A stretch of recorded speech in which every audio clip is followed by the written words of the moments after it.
증인으로 살라는 제목으로 우리 하나님의 말씀을 증거하겠습니다. 오늘은 부활주일입니다. 우리 주님께서 살아나셨습니다. 우리 주님께서 지금도 살아 계십니다. 우리는 부활의 증인입니다. 부활절날 사실 메시지는 선포가 되어야 합니다. 부활하신 주님께서 저와 여러분들에게 놀라운 일들을 일으키셨기 때문에 그렇습니다. 그래서 오늘 요한복음에 나와 있는 이 부활하신 주님을 만난 막달라 마리아, 그리고 제자들의 모습과 반응을 통해서 부활하신 주님께서 저와 여러분들에게 어떤 삶을 요구하고 있는지, 증인의 삶이거든요. 그리고 그 증인의 삶이라고 하는 것은 어떻게 살아가야 하는 것인지를 오늘 말씀을 통해서 또 다시 한번 다짐하고 또 결단하는 시간이 되기를 바랍니다. 주님께서 부활하셨지만 제가 늘 복음서에 나오는 맨 마지막 부분에 주님은 부활하셨는데 이 반응이 놀라워하기는 하는데 그냥 이렇게 약간 그걸로 그냥 끝나는 것 같은 생각이 늘 있습니다. 사도행전에 와서야 부활하시고 그 제자들과 계속 같이 있으면서 부활하신 주님께서 하나님 나라의 복음에 대한 이야기를 계속 말씀해 주시고 이제 성령님께서 오신 이후에 이렇게 능력 있게 살아가는 모습이 나오지, 그 전에는 뭐 이렇게 부활하시긴 했는데 요한복음에 보면 얼마나 엄청난 사건이에요. 근데 뭐 나는 물고기 잡으러 가노라 베드로가 이렇게 나오잖아요. 그러니까 이게 뭔지, 근데 이게 중요한 이야기를 해주고 있는 것 같아요. 문제 뭐냐면 주님께서 부활하신 것은 기독교의 너무나도 엄청난 진리이고 사실이고 선포의 가장 핵심적인 내용이긴 한데, 그 부활하신 주님께서 우리의 주인이 되셔서 정말 그에 합당하게 반응하는 삶, 부활의 증인으로 살아가는 삶까지는 조금 과정이 있다라고 하는 것을 우리가 깊이 인식해야 된다라고 하는 것입니다. 마리아만 일단 먼저 보겠습니다. 마리아가 사실 새벽에 안식일 날은 못 가고 안식 후 첫날 새벽에 예수님의 무덤에 갔습니다. 장례를 제대로 치르지 못하고 시신에게 뭐 향품이라든지 뭐 이런 부분들 제대로 하지 못한 그런 것 때문에 뭐라도 하고 싶어서 갔습니다. 다른 복음서에 보면은 누가 우리를 위하여 돌을 굴러줄꼬, 왜냐하면 이 무덤은 이렇게 굴같이 이렇게 파가지고 앞에다가 이제 돌을 큰 돌을 막아놨는데 그거를 옮겨야지만 하는데 뭐 일반 여인들이 그것을 쉽게 옮길 수 있는 것은 아니었기 때문입니다. 하여튼 그런 내용들은 나오는데 어쨌든 막달라 마리아가 가보니까 요한복음에 보면은요 문이 열려 있는 거예요. 돌이 굴려져 있는 거예요. 그래서 이제 빈 무덤이거든요. 그래서 확인조차 사실은 하지 않고 달려가서 베드로에게 말하고 주님의 사랑하는 제자 요한이죠. 요한에게 이제 말을 합니다. 그래서 그 둘이 막 경쟁하듯이 달려갔고 사도 요한이 먼저 도착하긴 했는데 뒤에 온 베드로가 먼저 들어가죠.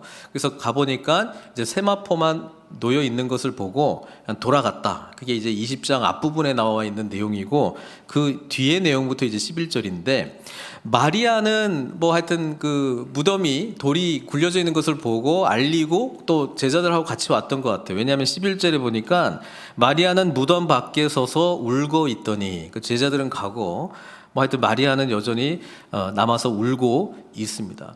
우는 이유는 뭐냐면 이 운다라고 하는 이 내용 속에 우리가 두 가지를 좀 생각할 수 있는데, 첫 번째는 예수님이 확실히 죽으셨다라고 하는 것을 정말 믿는구나. 두 번째는 똑같은 이야기인데 부활하신 것은 믿지 않는다라고 하는 것입니다. 이거 보세요. 지금 돌이 굴려졌습니다. 이게 빈 무덤이거든요. 그 빈 무덤 안에 세마포가 놓여 있습니다. 이것을 우리 기독교인들에게는 부활의 증거로 삼고 있습니다. 빈 무덤과 세마포만 놓여져 있는 거를. 그런데 또 동시에 똑같은 이 내용을 믿지 않는 사람들은 부활한 걸로 보지 않고 아니 그 시신을 누가 치웠겠지, 그렇죠? 제자들이 치웠겠지. 그래서 이 인간적인 종교가 만들어진 건 아니냐, 뭐 이렇게 성경에도 나오고 이렇게 주장하는 사람들도 있습니다. 자, 우리가 어떤 사실을 우리가 받아들이고 그게 진짜다 아니다라고 하는 것은 항상 해석의 문제이고 믿음의 문제입니다. 오늘날은 더더욱이나 그렇습니다. 누구는 빈 무덤 보고 주님께서 부활하셨다라고 말하고, 누구는 빈 무덤 보고 그런 게 어디 있냐, 뭐 어디 숨겨놨겠지, 어디 훔쳤겠지, 이렇게 지금 생각하고 있는다라고 하는 것이죠. 막달라 마리아는 적어도 예수님의 놀라운 치유의 기적을 경험했던 사람이었고, 주님과 가까이 있었습니다. 주님을 이렇게 공개하면서 또 가까이 지내면서 주님께서 누구신지를 누구보다도 잘 알았을 것입니다. 주님의 가르침 곁에 있었습니다. 제자들과 함께 있었습니다. 그런데 울고 있었습니다. 빈 무덤 앞에서 울고 있었습니다. 자, 이 내용은 제자들도 예수님께서 죽으시고 3일 만에 부활할 것이다라고 하는 것을 지금 성경 본문에 보면은 3번에 걸쳐서 예수님께서 공식적으로 제자들에게 적어도 말씀했는데도 불구하고, 마리아도 저는 알았다라고 생각했는데 다른 제자들과 함께 이 죽음이라고 하는 사건이 너무나 엄청나기 때문에 부활할 것이다라고 하는 것은 믿지 않았다라고 하는 것입니다. 이게 우리 인간이 갖고 있는 한계입니다. 우리 인간이 참 객관적으로 보고 자기가 나름대로 잘 판단을 한다고 생각하지만, 얼마나 좁은 이성과 좁은 경험 속에서 우리가 최선을 다해서 해석한 것이 정말 진리라고 생각하고 살아가는지 모릅니다. 우리가 얼마나 많이 모르는지, 많은 경험을 했다라고 하는 것이 그렇게 우리의 세계관을 흔들 만큼 그렇게 충격적으로 다가오진 않고 오히려 점점 고착화되고 고정된다라고 하는 사실입니다. 마리아는 주님께서 설령 부활할 것이다라고 하는 이야기를 했을지언정, 설령 죽은 자를 살리는 내용을 목격했을지라도, 얼마 전에 요한복음에 보면은 나사로가 살아나는 내용이 나왔잖아요. 그것을 가까운 시일에 목격했을지어도 자신의 그 굳어진 세계관 속에서는 죽은 자가 살아난다라고 하는 것은 없어요. 그래서 우는 겁니다. 여러분, 우리가 우리 자신이 어떻게 반응하고 무슨 말을 하느냐를 가끔 찬찬히 잘 생각해 봐야 돼요. 정말 내가 성경에서 말하고 있는 예수님을 제대로 믿고 있는지 아닌지를, 특히 감정이 반응할 때, 내가 어떤 이야기를 할 때, 그럴 때 우리 모습을 찬찬히 들여다봐야 돼요. 마리아는, 적어도 무덤 앞에서 울고 있는 마리아는 예수님께서 십자가에서 죽으셨다라고 하는 것은 확실히 경험하고 보고 믿었지만, 부활하셨다라고 하는 것은 믿지 않습니다. 그렇죠? 흰옷 입은 두 천사가 예수의 시체에 뉘었던 곳에 하나는 머리편에 하나는 발편에 앉았더라. 적어도 마리아는 이 무덤 안에 있는 두 천사를 보고 천사라고 생각은 안 했던 것 같습니다. 왜냐하면 13절에 대화가 나오잖아요. 천사들이 이르되 여자여 어찌하여 우느냐, 왜 우니, 이렇게 질문을 했는데, 만약에 천사였다면, 천사를 알아봤다면 그 하나님을 이제 보자는 그런 천사들로 영광스러운 모습을 바라봤다면 놀랬을 건데요, 그냥 대화하잖아요. 그러니까 그냥 사람으로 아마 바라보고 생각했던 것 같아요. 그래서 뭐라고 이야기하냐면, 왜 우느냐, 그러니까 사람들이 내 주님을 옮겨다가 어디 두었는지 내가 알지 못함이니이다. 죽었다라고 하는 것을 확실히 믿었고요, 빈 무덤을 해석하기를 주님의 시신 누가 옮겼어, 그렇게 해석했다라고 하는 것입니다. 이 말을 하고 뒤로 돌이켜 예수께서 서 계신 것을 보았으나 예수님이신 줄을 알지 못하더라. 굉장히 재밌는 것이죠. 왜냐하면 우리는 막달라 마리아처럼 부활할 것이다, 또 실제로 했다 할지라도 이것을 내 이해와 경험의 사실로 받아들이기까지는 시간이 좀 걸린다라고 하는 것입니다. 그리고 막달라 마리아는 자기 감정에, 자기 경험에 굉장히 충실하게 지금 반응하고 있거든요. 예수님께서 계셨는데도 알아보지 못합니다.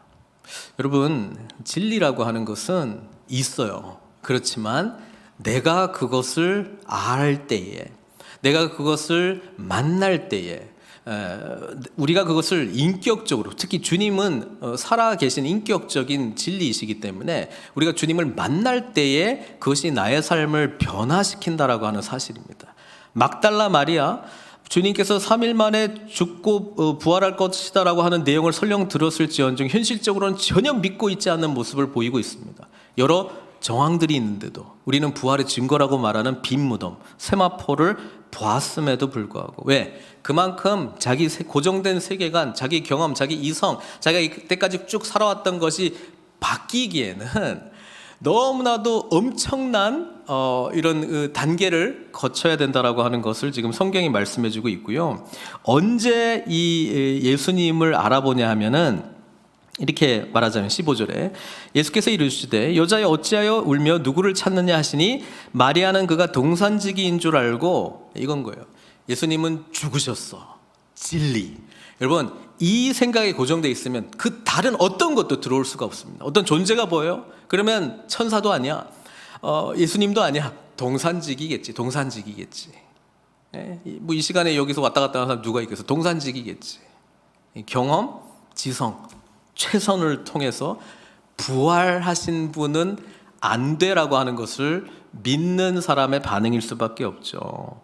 근데 저는 이제 궁금한 게, 누가복음에도 보면 엠마오로 가는 두 제자가 예수님께서 길에서 만나서 대화하는데도 못 알아보잖아요. 같이 식사할 때는 알아보는 거거든요. 이게 뭘까?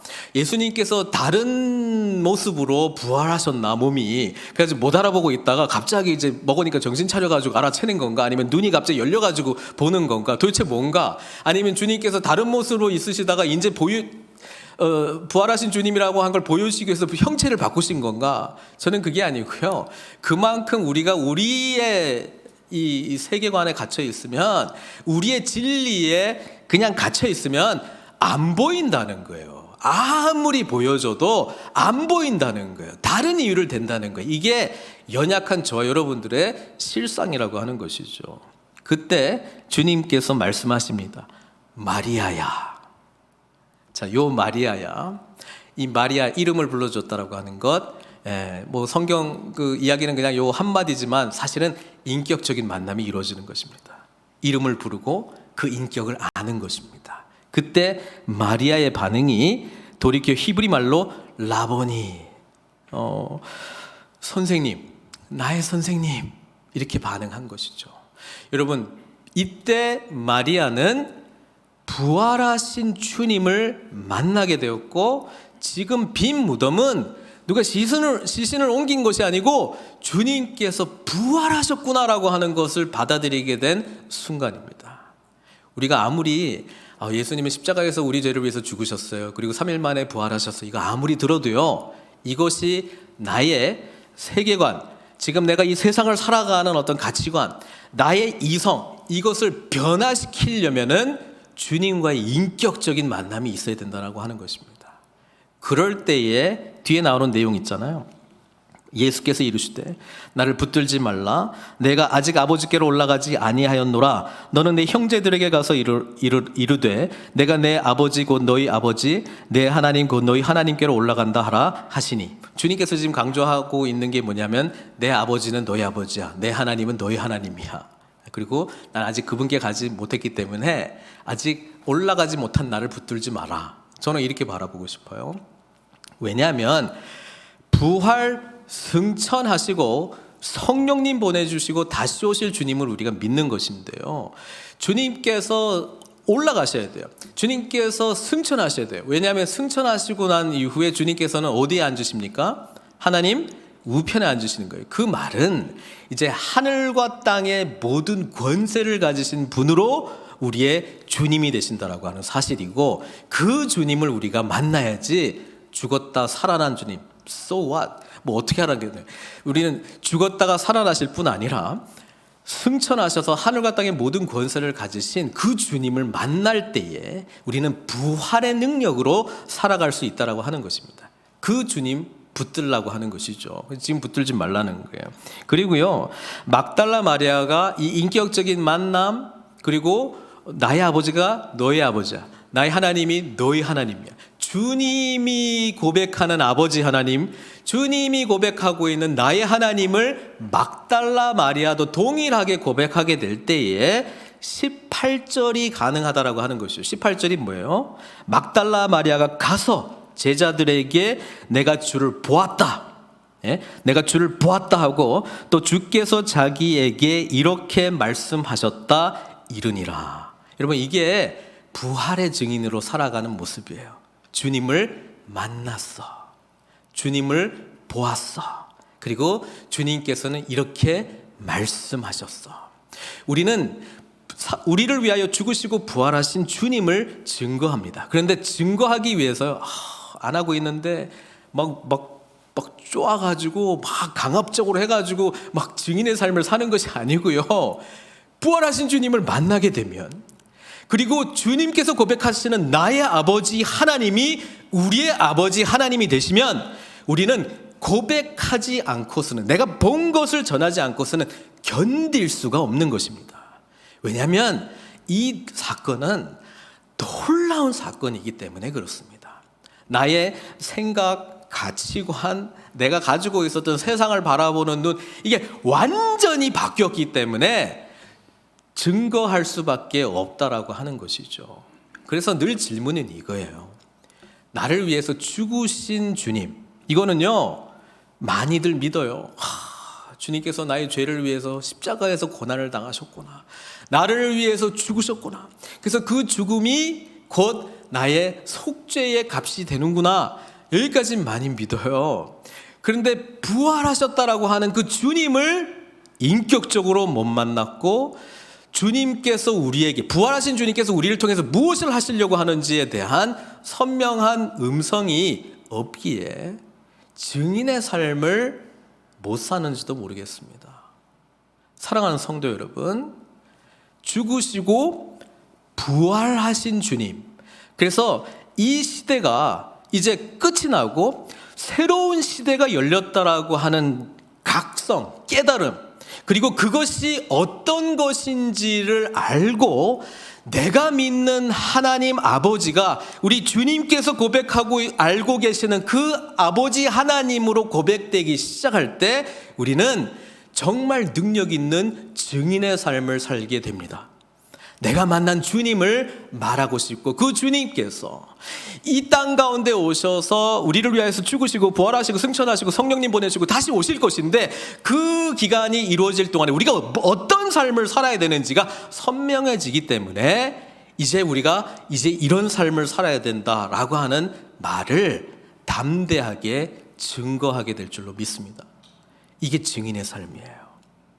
막달라 마리아에게 일단 이것을 보여주셨고요. 19절에 이제 제자들에게 나타나시면서 증인으로서 살아갈 수 있는 자원들을 우리에게 허락해 주십니다. 왜냐하면 증인으로 사는 것은 우리의 의지로 이 옛시대의 방식으로 옛시대의 사고를 할 수 있는 것이 아니기 때문에 그렇습니다. 일단 그러나 부활하신 주님을 인격적으로 만나는 사건이 있어야 된다라고 하는 사실입니다. 여러분, 이 부분이 우리 가운데 늘 더 깊이 더 충만하게 이루어지도록 기도하십시오. 복음의 의미가 무엇인지, 부활하신 주님께서 우리에게 가져오시는 하나님 나라의 영광이 무엇인지를 선명하게 알면 알수록 그냥 증인의 삶을 살아갈 수밖에 없는 것이지. 나도 지금 예수님이 죽으시고 부활하신 거 내가 늘 들어왔기 때문에 다 알아. 그런데 나의 삶에 그렇게 큰 영향력을 미치고 있지는 않아. 그런데 어떻게 증인의 삶을 살 수 있겠어요? 나의 삶 자체도 지금 뒤흔들지 않고 있는 이걸 가지고 내가 뭘 이야기를 하겠어요? 그냥 성경에 이런 이야기가 됐어. 알고 있는 건 전할 수 있죠. 예수 믿으면 구원받아요. 근데 이 부활하신 주님과 우리가 연합되었다라고 하는 의미, 그리고 그 부활의 생명이 우리 가운데 흐르고 있다라고 하는 그 의미, 그리고 이제 새로운 시대가 열렸다라고 하는 그 의미가 우리에게 총체적으로 깨달아지고 주님과 인격적인 만남이 이루어지지 않으면 부활이 그렇게 나에게 크게 와닿지 않는 것입니다. 사랑하는 성도 여러분, 증인의 삶을 살고 계십니까? 할렐루야입니다. 그런데 나는 이걸 알고 있는데 왜 증인의 삶을 살고 있지 않지? 그렇게 생각하신다면 부활하신 주님을 더 깊이 만나게 해달라고 간절히 기도하십시오. 부활하신 주님께서 우리에게 어떤 의미인지를 하나님 깨닫게 해달라고 기도하십시오. 우리 주님께서 고백하셨던 나의 아버지 하나님, 그 고백대로 나도 똑같이 고백하게 해달라고 기도하십시오. 그러면 부활의 능력으로 우리는 증인의 삶을 기쁨으로, 감격으로 살아가게 될 줄로 믿습니다. 19절부터 지금 말합니다. 안식 후 첫날. 그게 중요하죠. 왜냐하면 구약 성경에서의 안식일의 개념은 창조가 끝나고 엿새 동안의 창조가 끝나고 마지막에 쉰 것이잖아요. 그런데 안식 후 첫날이라고 하는 것은 이제 주님께서 부활하심으로 시작되는 새로운 시대가 열리는 그 날입니다. 우리는 그것을 주의 날, The Lord's Day라고 부르고, 주의 날에 우리가 모여서 예배드리는 것은 부활하신 주님께서 우리의 삶을 완전히 바꿨기 때문에, 부활하신 주님을 기점으로 새로운 시대가 열렸기 때문에 이날 우리가 모여서 기쁨과 감격으로 예배를 드리는 것이죠. 그래서 여기가 초가 7개고 여기가 초가 하나 무덤에서 있는 거 맞죠? 제가 그렇게 해석을 했어요. 새로운 시대가 열리는 것입니다. 새로운 시대가. 그렇죠? 안식 후 첫날 저녁에 제자들이 유대인들을 두려워하여 모인 곳의 문들을 닫았더니, 옛 시대를 살아가는 사람은 두려움 가운데 살아갑니다. 옛 시대를 살아가는 자들은 새로운 시대가 닫힌 자들이에요. 그런데 주님께서는 그 한복판에 부활하신 주님께서 나타나셨다라고 하는 사실이 저 여러분들에게 새로운 시대가 열렸다라고 하는 것을 알려주고 있는 것입니다. 그렇습니다. 주님께서는 우리의 두려움 한복판에 찾아오십니다. 우리의 연약함 한복판에 찾아오십니다. 왜요? 거기로부터 이제는 자유하게 하기 위해서, 거기로부터 이제는 그 시대의 영향을 받지 않고 이제는 우리는 두려워하는 존재들이 아니라 감격하는 존재라고, 감사하는 존재라고, 우리는 닫혀있는 존재가 아니라 이제는 해방된 자라고, 자유하게 된 자라고, 사망 권세가 우리를 사로잡지 못하고 이제는 부활 생명을 주신 주님께서 열어놓으신 생명의 시대가 열렸다라고 하는 것을 주님께서 선포하고 계신 것이죠. 주님께서 부활하셔서 내뱉으셨던 첫 번째 말씀이 너희에게 평강이 있을지어다, 이렇게 말씀합니다.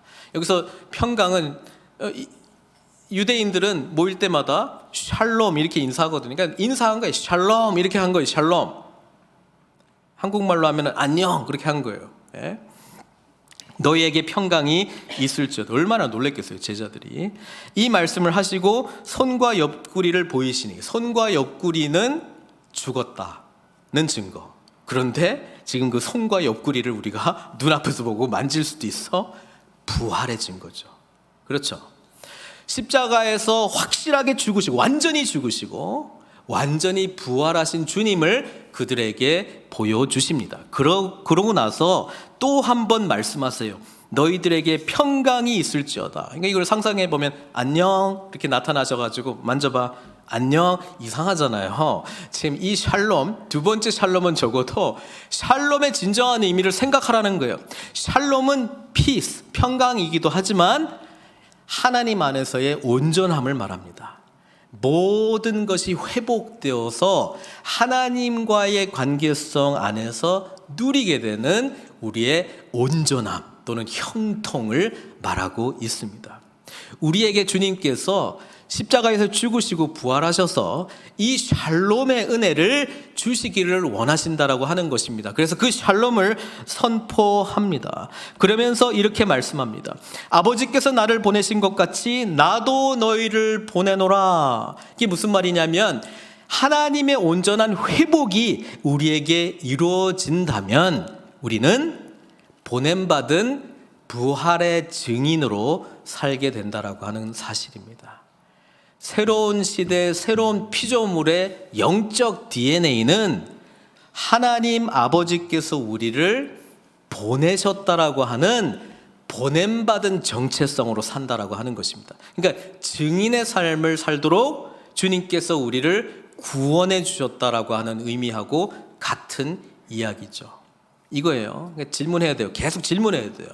나는 예수 그리스도의 죽으심과 부활을 믿습니까? 아멘. 그런데 부활의 증인으로 살고 있지 않습니다 라고 내 스스로를 진단해 내린다면 왜 그런지를 생각해 봐야 돼요. 왜냐하면 부활하신 주님께서 제자들에게 평강이 너희에게 있을지어다 말씀하시면서 요한복음에 의하면 아버지께서 나를 보내신 것 같이 나도 너희를 보내노라. 이게 저희 교회 표 선교적 제자로 살아가는 거잖아요. 복음이 우리 가운데 정말 임할 때 우리가 보냄을 받았구나. 어디로 보냄을 받아요? 우리는 예수님의 죽으심과 부활 때문에 샬롬의 은혜를 경험하게 되었어요. 물론 완전하진 않아요. 우리는 옛 시대와 새로운 시대 이미 도래한 하나님의 나라, 아직 도래하지 않은 하나님의 나라 사이에 살고 있기 때문에, 그러니까 찾아왔어요. 주님께서 부활의 몸으로 다시 오셨고 우리도 그 부활에 참여하게 되어서 현재적 부활을 우리도 살아갈 수 있는 능력이 주어졌어요. 그런데 여전히 연약해요. 이 세상에 살고 있어요. 사탄이 여전히 공격해요. 그리고 우리는 하나님 나라를 향해서 나아가야 되는데 나아가는 과정 속에 정말 겪어야 되는 고난도 있고 참아야 되고 인내해야 될 부분도 많이 있어요. 근데 하여튼 이 사이에서 우리 여전히 꿈꾸지만 여전히 우리의 연약함을 동시에 발견해요. 맞아요. 그런데 우리의 DNA는 보냄받은 정체성으로 우리 하나님께서 새로운 시대를 여실 때에 창조하셨다라고 하는 것을 우리가 기억해야 됩니다. 왜 내가 창조하셨다라고 하는 단어를 쓰냐면 22절에 이 말씀을 하시고 그들을 향하여 숨을 내쉬며 이르시되 성령을 받으라 이렇게 했잖아요. 이것은 마치 창세기 2장 7절에 흙으로 사람을 지으시고 그 코에 생기를 불어넣어 주셔가지고 사람을 창조하셨던, 생명이 되게 했던 그 창조를 지금 주님께서 또 하시는 거예요. 이제 새로운 시대, 안식 후 첫날 새로운 시대가 열렸고 이 시대는 이제 생명이 넘쳐나는 새로운 창조가 이루어졌는데 그것이 성령님을 통해서 우리에게 주어졌다라고 하는 것입니다. 주님께서 이 말씀을 하셨지만 실제로 성령님이 강림하실 때까지는 시간이 좀 걸렸어요. 그죠? 그러나 저와 여러분들이 예수 그리스도를 고백할 때 우리는 성령님께서 동시에 내주하신다라고 성경은 말하고 있고요. 성령님의 내주는 이 보냄받은 자의 정체성, 부활의 증인으로 살아가는 정체성을 우리에게 심어줍니다. 그거는 주님께서 새로운 시대를 창조하실 때에 주신 그런 하나님의 원래의 형상이셨습니다. 하나님과의 관계가 온전할 때는 사랑으로 우리가 보냄을 받았습니다. 섬김과 사랑으로 보냄을 받았습니다. 그런데 죄가 들어왔잖아요. 그러면 깨진 관계 때문에, 죄 때문에 우리의 연약함, 아픔, 고통이 찾아왔다는 것이죠. 이제 우리는 어디로 보냄을 받았습니까? 고통의 현장으로 보냄을 받았습니다. 연약한 자들을 향해서 보냄을 받았습니다. 아파하는 자들에게 보냄을 받았습니다. 하나님을 알지 못하고 방황하는 자들에게 보냄을 받았습니다. 아직도 우리를 위하여 죽으시고 부활하셔서 정말 새로운 시대를 열었다라고 하는 이 복음의 진리를 알지 못하는 자들을 향해서 우리가 보냄을 받았다라고 하는 사실을 우리가 인식하고 늘 부활의 증인으로 살아가야 된다라고 하는 것을 부활하신 주님께서 제일 먼저 제자들에게 적어도 요한복음에서는 말씀하고 있는 것입니다. 사랑하는 성도 여러분, 놀랍지 않습니까? 여러분, 우리가 부활하신 주님에만 감격해야 될 것이 아니고요, 주님께서 부활하신 것은 우리 또한 주님의 부활에 연합하여 현재적 부활의 삶으로 부름받았는데 그건 다른 것이 아니라 증인의 삶으로 보냄받은 선교적 정체성, DNA를 가지고 새로운 피조물이 되어서 연약한 자, 아픔이 있는 곳, 깨진 관계, 그곳으로 보냄을 받았다라고 하는 것입니다. 왜요?